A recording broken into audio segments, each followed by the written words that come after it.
Welcome back to the channel, Panda Pals. Let's talk about what happened on this week's episode of The Other Way. We're currently on Season 7, Episode 11, and in this video, we are going to talk about what happened between Chloe and Jonny, Pattiya and Dylan, Manon and Anthony, and Sumit and Jonny. In this one, everyone pretty much behaves the way that you'd expect them to behave. Chloe continues to be a baby brat, and Manon continues to make it incredibly difficult for me to like her. However, the real surprise is actually with Pattiya and Dylan, because Dylan finally starts to let us take a sneak peek into his red flags. So with that said, strap onto those strap-ons and let's get this show started. Let's check in with Jonny and Sumit. Today is the first day of our actual business. We served the samplers to a lot of people, so we are hoping that they will gonna show it up again. It's officially their first day in business, and Sumit gives the most inspiring talk that I've ever heard. So we're gonna try to make some money today. Whatever we spent yesterday, we try to recover as much as possible. Assign yourself a job and don't sit idle, okay? Their first customer comes up to Jonny and asks her for a cappuccino, and he might as well have asked her to birth a baby deer because she cannot do it. Cappuccino. Oh, I have to grind the beans. I don't know how to do that. How? I don't know if you can say someone taught you how to use the machine if you don't know how to do the first fucking thing. Jonny calls over Papa, and they're both struggling to figure it out, and this poor customer is over here like, damn, guys, am I gonna get this coffee at dinner time? इससे पहले किया आपने ये? इससे तो खाना खाने का टाइम हो जाएगा. Sorry, new. I know you are new, but late हो रहा है. I have to go somewhere. And then, wouldn't you know it, they didn't even plug the damn thing in. लगा है इसका. Actually, it's not Plugged in. We didn't plug it in. Obviously, the customer leaves, and Sumit is like, damn, losing the very first customer is a huge loss. And then he tells Jonny that she needs to work faster, which is funny because how is someone supposed to work faster in doing something they don't know how to do? I'm doing my best. If this is best, then you need to do a little more extra. You know what I can do? I can go home. That's what I can do. Everybody is just pissed at Jonny, and on one hand, I can sympathize with her because working a traditional espresso machine is not easy for someone who does not know how to do it. Sumit is disappointed, but he does defend Jonny to his parents because everyone was finally starting to get along, and he really doesn't want the stress of running a family business to break them all apart. Let's check in with Pattiya and Dylan. Tonight, I'm taking her out to one of the best spots in town. Oh my gosh, babe, I'm so excited for our night out. Pattiya is super excited to be going out on a date until she learns that Dylan is taking her to an Irish pub, and apparently that is not her vibe. Irish pub in Australia? What do you think about this place? Different. I'm not a beer drinker. The only saving grace in this whole thing is that they are going to be meeting up with Dylan's bestie and former Thunder Down Under, Chris, and Dylan's stepbrother, Glenn. Pattiya loves these two, but particularly Glenn because he is a luxury girly, okay? He loves to shop and he loves to wine and dine. I cannot believe I'm here, seriously. This is to Yeah. Pattiya, to new beginnings, to her new life in Tasmania, Australia. They ask if Pattiya has met Dylan's mom, and Pattiya puts on her best fake smile, and she's like, oh, yeah, we're like besties. She is so nice. Love her. And she does this because A, this is not the best time to air out all of their dirty laundry, and B, Glenn apparently has some loose-ass lips. Dylan always tells me, oh, don't trust Glenn. He'll be nice to your face and stab you in the back. Ooh, is it awful to say that he looks like he would not hesitate to stab a bitch in the back? Because, he does. Chris jokes and he's like, well, since everything seems to be going so well with you two, Dylan should really put a ring on it. And Pattiya is like, OMG, thank you. That's what I've been telling him for the past 12 years. You know how many times we broke up, Chris? A lot. Now's the right time to bring them up. Oh, that just got serious. Dylan tells us he does not think he expresses how much he loves Pattiya enough, so he surprises her with a song that he wrote just for her.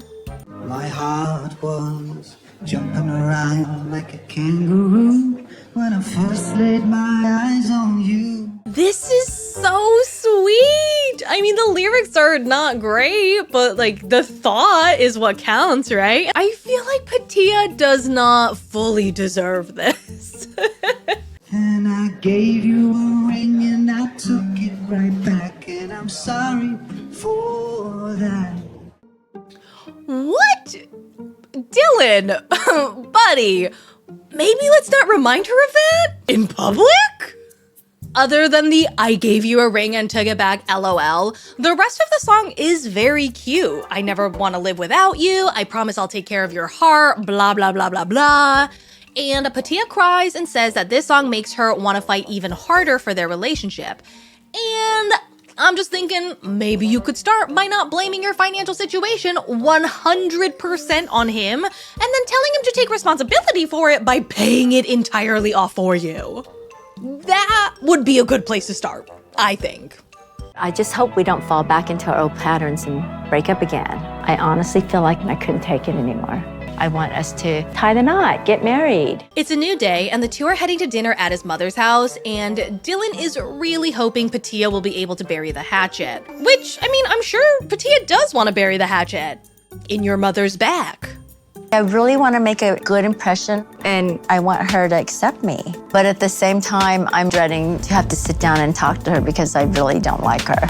So they all sit down to eat the dinner that Dylan just cooked. Pattiya is very happy that he's the one cooking because she believes if his mother did the cooking, his mother would have poisoned her. I have this phobia that if somebody else cooks for me and they don't like me, the food is going to be contaminated. My mom always taught me not to eat out of your enemy's hands. And Pattiya is like, ooh, yummy. This meat is so good and juicy and tender. And then she finds out that it's actually kangaroo, and all of a sudden, that meat tastes like trash. I knew if I said it was kangaroo, you wouldn't try it. Stop. Is it really kangaroo? I don't want to eat kangaroo. Dylan is like, so why don't we all talk about how Pattiya doesn't like how close I am with my mother? And Pattiya just says that she did not like Joe from the get-go because Dylan told her that Joe was trying to convince him to marry someone younger who he could have babies with. That's where the resentment with you talking to Dylan comes from. It just made me so mad. I'm like, oh, I want nothing to do with her. So Joe is like, I have never said that. I do not need grandkids. And then Dylan is straight up like, did you imagine my mom saying that to you, Pattiya? And Pattiya's like, no, you told me many times with your mouth when we were arguing. Did you, Dylan? Because I've never ever said that. I don't remember saying that. Do you think maybe that was like just a thought, a fear that you had? Nope, you said it, babe. You said it. Oh, okay. I mean, one of them is lying. And I honestly don't think it's Joe because Dylan is not arguing that his mother did tell him that. So either Dylan is the one gaslighting Pattiya or Pattiya is just straight up crazy. Well, I mean, I'm not crazy. Who makes that crap up? Ooh, I love how I typed in, Pattiya might be crazy. And then literally the next part that I watch is Pattiya saying, I'm not crazy. Sorry, girl. Moving on. Joe reiterates she never said that, and she's never had an issue with Pattiya's age, which that part I don't believe is true. There's no way that Joe was not bothered by the fact that her son is dating someone who is her age. Anyway, Pattiya actually apologizes, and she says, you know, Dylan must have said all of that out of anger just to hurt my feelings. And his mom is like, yeah, Dylan does tend to say things he comes to regret later, doesn't he? He'll say some hateful things. He must have said that to try to make me mad because he just lashes out. Then he regrets it afterwards, don't you, Dylan? Ooh, are we starting to see his red flags? Yeah, well, I apologise if I did say that. Let's move forward from that. Okay. Dylan is guilty, okay? Anytime a man says, I'm sorry if you let your feelings get hurt, let's get over it and move on, it's 'cause he did it. He's guilty! Damn, Dylan! I was rooting for you. I may have said that when I was angry, but I don't remember the specifics. It was a long time ago. If you do not remember whether you told her or not, what you do know is that your mother never said those things to you. So why would you not tell Pattiya that that is not true every single time that she brought that fact up? Which, let's be honest, I am probably correct in assuming that she brought that shit up every single day. So Pattiya is like, Joe, sweetie, you can call your son as much as you like. I don't give a fuck now that I know you do not hate me because I'm almost a ghost. Let's check in with Manon and Anthony. Attends, j'ai le parapluie. It's a two-step walker. No, I have my beautiful jacket on, okay? Manon and her parents are still at odds over what happened at the baptism, where her parents basically said, things would be so much better if you sucked less. So Manon obviously wants to get the fuck out of their house as soon as possible. So today, the couple are checking out a potential new home that Manon picked out because it is perfect. It's exactly 100% what I want. I'm so excited to see this house, like so freaking excited. It's by a lake, it's got a killer view, it's an hour away from the city, and it's almost $500,000, which Manon says is under their budget, which must be nice. Manon says they have 25% of the cost readily available to put down as a down payment, which again, must be nice. And Anthony makes some very good points. 25% down is all of their money, and they do not have proof of income because neither of them currently have a job, and they haven't even opened up an account with a bank in France. So he just doesn't think any seller is going to take them seriously. There's even the option of renting. No! It's an option to rent. Anthony is like, babe, we have the money to rent for a very long time. We could even buy a nice apartment. And Manon reacts very negatively to his suggestion. You would think that Anthony asked if they could ménage à trois with her sister. It's just an option. Anthony, I am not living in an apartment. I've seen some pretty nice apartments. Good for you, go live there. I'll live in a house by myself. After Manon catastrophizes and blows up, she of course melts down. Anthony says that he's just putting some options out there into the universe, and Manon starts to cry and say that she doesn't even want him to suggest it because they always end up going with whatever he wants to do. Which is a wild thing to say to the man who gave up his entire life to move to France for you. I always end up doing what you want, and I'm tired of I want to buy a house. Oh man, she makes it really hard to like her. They get to the house and Manon loves it. And here you will find a bijou of the house. Exceptional. I love it! I love it! I honestly think she's over-exaggerating how much she likes it because she needs Anthony to love it, or at least feel guilty enough saying no to Manon that he just agrees to buy the house just to placate her. Manon is like, oh my god, this is so perfect. And then the guy is like, yeah, everything is perfect, except... The house is perfect, but in the roof, asbestos. Oh, there's asbestos. And Anthony's like, oh my god, I do not want to live here, but I also really don't want to fight with Manon. I was really in love with the house, but there's asbestos in the roof, so I'm kind of grateful for him nitpicking. Gotta love how she's grateful for his nitpicking now that she's learned the house is no bueno. So they both agree they'll shop around some more, and Anthony brings up the issue of their employment because they cannot buy a house without any income. Manon says building a business is going to take some time before it nets any kind of profit, so in the meantime, she might want to look into some part-time or remote work. And Anthony does not like this idea because he does not think Manon has it in her to not overwork herself. Another thing about moving here was that you would step back and I would take over the providing more. And now it seems like you're full steam ahead on you doing the solo providing again. Manon freaks out again, and she says it is going to take Anthony a lot longer to find work here, and even if that was not the case, there is no way that he would make anywhere near the amount of money that she would be able to, which, ouch. What type of job? Speaking English to kids. You're gonna make pennies. You are never, ever going to be able to make like I do. Now, in my opinion, Manon's concerns are valid. I do think that she could have phrased the "you're not gonna make anywhere near what I can make" a little bit better, because I think she meant it like, you don't speak French, you're not going to get a high-earning job in France, but it comes off like you are not competent or capable. It's very hurtful to hear, I'll never make as much as her. I would make pennies. It makes me feel like I'm not good enough for her. With that said, girl, you definitely knew all of this before moving here. So why would you move here hell-bent on letting Anthony be the breadwinner? You're on your little soapbox like, I know French, I know the French economy. With him, we will survive, but with me, we will thrive. Like, why are you getting mad that Anthony wants to stick to the plan that you made? Let's check in with Chloe and Jonny. Chloe and her mama meet up with Jonny for dinner after their failed attempt at car shopping, and Chloe is still reeling over the news that her baby brat lifestyle will no longer be funded by Mama Bear. And she tells us that she thinks her mother is just trying to shock her system into coming back home to America, which, yeah, obviously.